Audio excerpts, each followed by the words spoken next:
Alright, so yesterday, if you weren't here yesterday, we talked about the tools needed to apply the wax. These tools are called chanting tools, and they have a reservoir that holds the wax and a tip that the wax comes out. They're a little tricky to get to use too, so you want to practice. This tool here is a chopstick. Basically, it submerges in the wax, gets warm, and stamps wax on your project.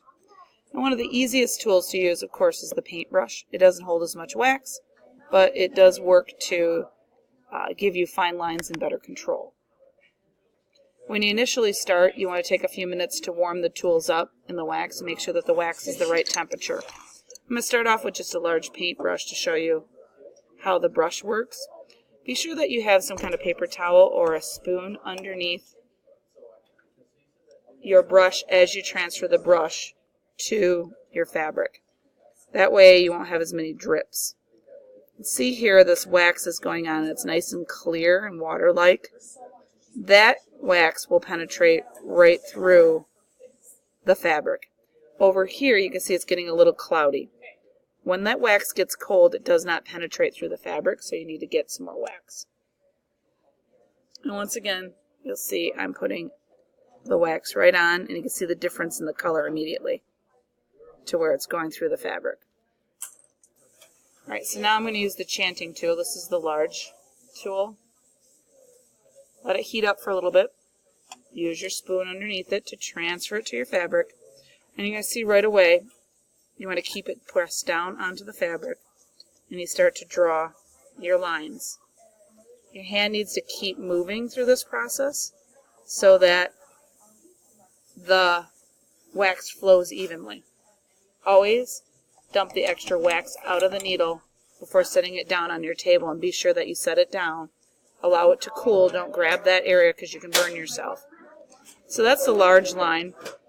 I usually get practice fabric and practice. Here's the small. I think you'll like that one better.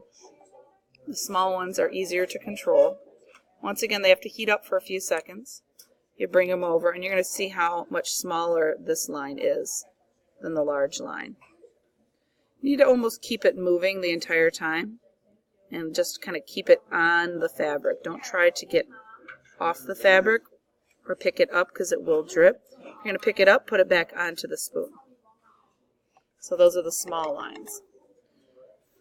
The chopstick you have to let warm up. And this is just a circular one, but they come in different shapes. Once again, if you have a piece of scrap fabric, test it before you use it, see if you like it. Once again, bring it over with your spoon and let it sit for a few seconds so the wax can soak into the spot, and then lift it up. And again, now that one you can see that it's kind of cloudy, so I'm not so sure that the wax penetrated the fabric. Probably didn't let it warm up long enough, so I'm letting it heat up a little longer this time. I'm going to try to come right back to that spot. Whoa, now that wax is a lot hotter. You can see how it kind of spilled over. And see how liquefied and dark it is? That means that it was working perfect. So when you're working with the tools, make sure to put the tools back in their proper containers. Make sure that they're cooled off and that you've dumped all the wax out. Make sure that your fabric is stretched and it is on the cardboard. Don't burn yourself. Shut your crock pots and hot plates off when you're done. And be safe. How about that?